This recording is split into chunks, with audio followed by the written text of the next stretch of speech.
Philip to Evelyn, December 22nd, 1943. My darling Chippy, couldn't find time while in London to write, sweet, but never fear, you won't be cheated.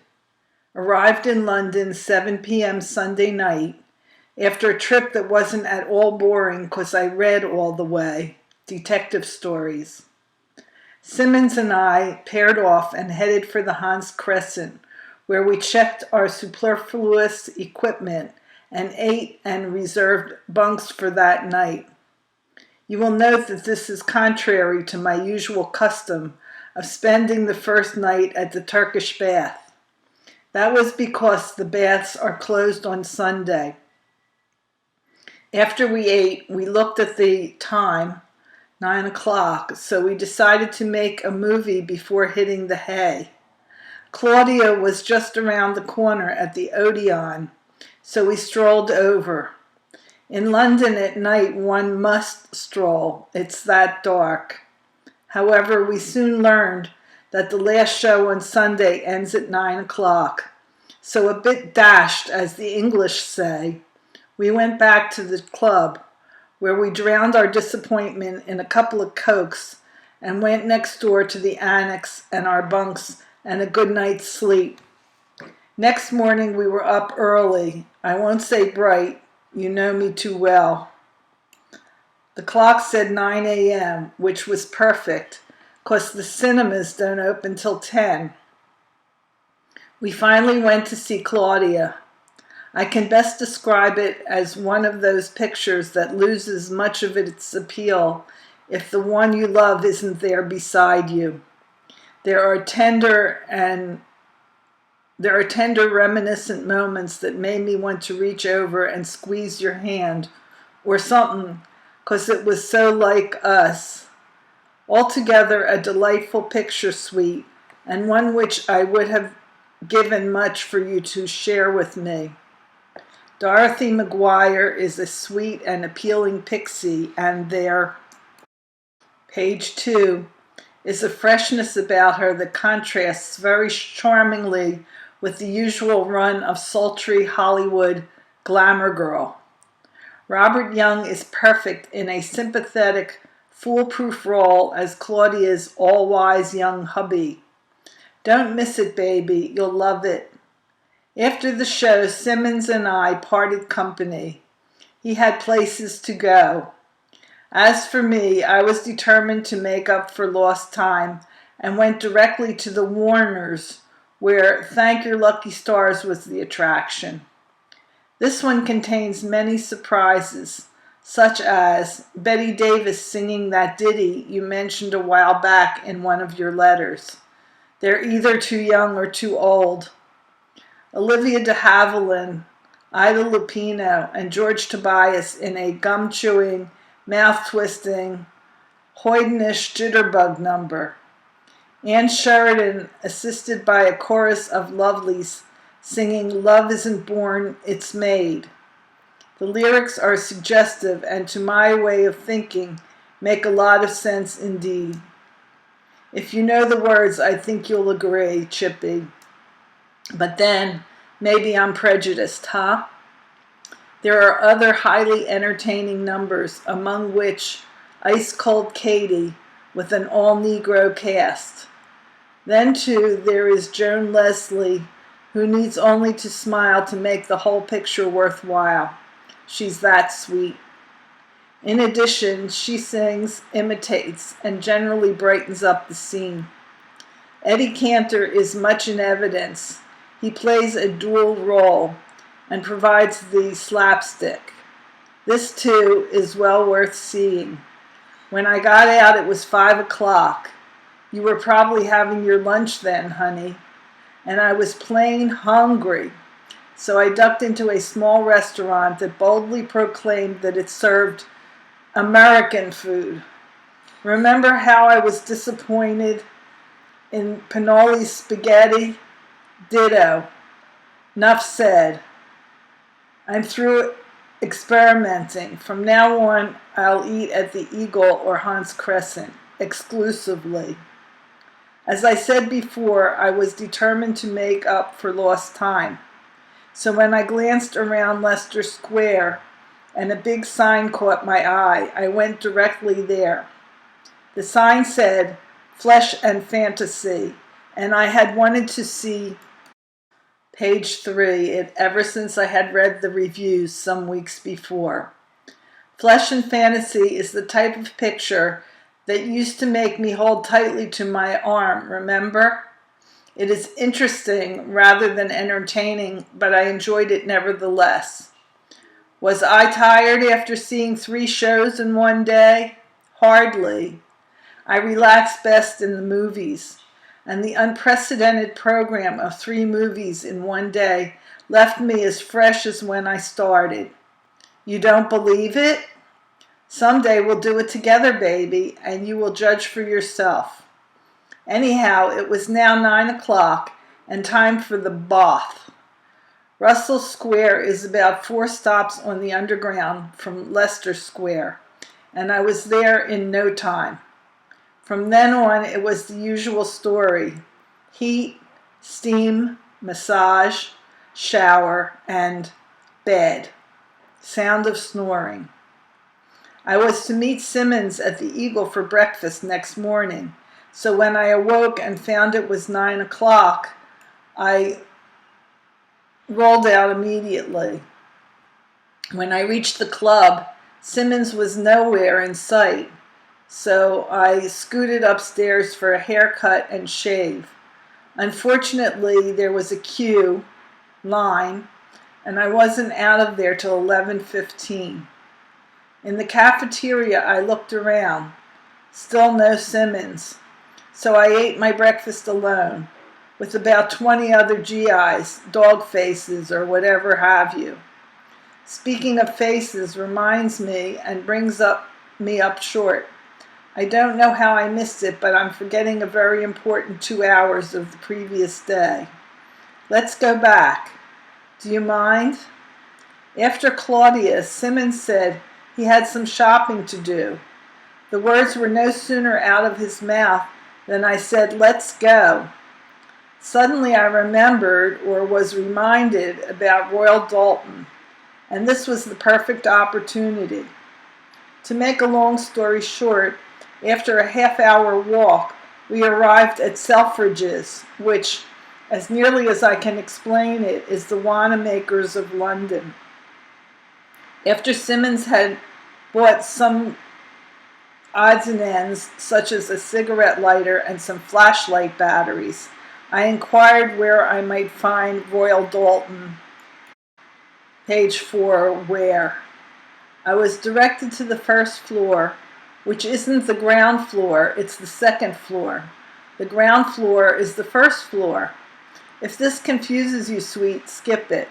I'll straighten it out for you sometime. I asked the saleslady to show me Royal Dalton. She peered intently at me for a moment, and then, as if coming to a conclusion, and to my utter astonishment, answered me in Jewish. It turned out she only had 2 pieces of Royal Dalton in stock, although the place was crammed with crockery and china of all descriptions. First, she showed me a beautiful tea set in red and gold and white. Really beautiful. But when I heard the price, I couldn't help wondering what was so precious about the stuff. £41, no less, or $164. When I explained to the saleslady the circumstances under which I was shopping, she was only too eager to see to it that her landsman didn't get gypped. The other piece of Royal Dalton was a vase, but even at £1 it was no bargain. I didn't like it at first sight, and told her so. She smiled approvingly and confessed she didn't like it either. A small vase, purely ornamental, and of no utilitarian value whatever, caught my eye. It was an ivory color rather than white, and decorated very attractively in oil paint with apples, grapes, etc. It turned out to be Royal Worcester. The price, a little over $8. There were many more really attractive figurines, especially a real Dresden china doll, which I would have liked to buy, but the prices of china are sky high here in Britain, as are all luxuries, and I just couldn't bring myself to indulge. However, if your friend, Mrs. Cohen, would care to give me a definite idea of what she wants and what she cares to spend, I'll be only too glad to do my best on her behalf. Or if you, Chippy, would like about $20 worth of that china doll I mentioned, it's yours. Just say the word. One more item before I leave the subject. Although it is possible through page 5, much red tape to ship stuff home, overseas shipment can only be insured to POE, and from the condition of some of the packages reaching me, I, for one, wouldn't want to risk it. We were walking to the bus stop when a photographer's window caught our eye. On an off chance, we went in to inquire about having our pictures made. Luckily, they had film. More, they were doing a thriving business.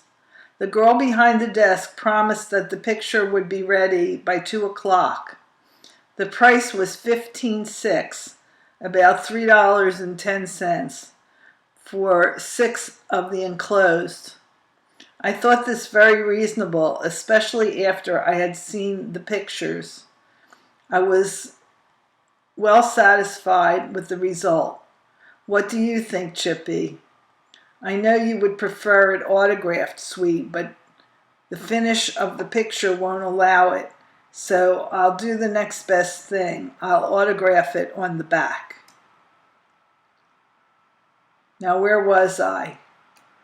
On retracing, I find that I had just finished breakfast Tuesday. Well, I waited a little while for Simmons, suspecting that he had come and gone while I was upstairs at the barber's. This turned out to be the case. I still had a few hours to kill before train time, and since I had meant to see for whom the bell tolls, I thought I would catch up with it. The Carlton in Haymarket is a short walk from the club, and I set out for there. In all eagerness, I must admit. Imagine my chagrin then when, on reaching the theater, I found that its first show started at 2:30 p.m. This made it impossible for me, as it is a very long picture and would not be over till 5, which was train time. On the walk over, I had noticed the North Star playing at Metro Goldwyn Mayer's place, and after swallowing my disappointment, I backtracked. I didn't stay sad for long once inside the theater, cause the picture is definitely one, page 6, of the best of the year. It has everything from toe-tapping Russian rhythms to homespun, down-to-earth comedy, from beauty of photography and landscape to the ugliness and horror of war and murder, from the tenderness of young love to the horror and pathos of women and children suffering the brutality of the invader. Truly a great picture, sweet, and one you should take the moms to see. However, I must warn you of a tearful time. Mom will love it, as the dramatics are calculated to make strong men cry. On returning to the Hans Crescent for my gas mask and book, which I had checked there, I ran smack into Simmons. He had the pictures with him. His were not nearly as good as mine, and he was somewhat disappointed. They would have been good, only his face was out of focus. Just then, the rest of the 1807 gang popped in. So after everyone had collected his stuff, we made for the station. The trip back was a long one, as the train was held up at every station. I hit the hay about 11:30, disappointed because no mail had arrived for me. No mail today either, which makes the 4th consecutive mailless day. Tomorrow I'm on KP again, but I won't mind it too much if there's a letter or two there waiting for me at the end of the day. Tomorrow, I think, is Hanukkah, the Feast of the Candles, and the chaplain of the 8th Fighter Command, Lieutenant Feynman, sent Klein and I, the only 2 Jews in the company, greetings by way of mimeographed letter. The synagogue in Norwich has invited us to services and a dance, and if I can get someone to pull my KP from about 3:30 till closing about 7, I'll go. And now, sweet, it's after 11 p.m., so I know you'll excuse me so I can get some sleep for a hard day tomorrow. I rise at 5 to go on KP, so I don't have page 7 too much time. Good night, my lovely Evie. My love for you is as constant as my breathing. My memories as glorious as my most inspired dreams, and as vividly real as the touch of your lips, which is ever present in my heart and mind. Kiss the cherub for us, darling, and give my love to all my loved ones. I am forever your Phil.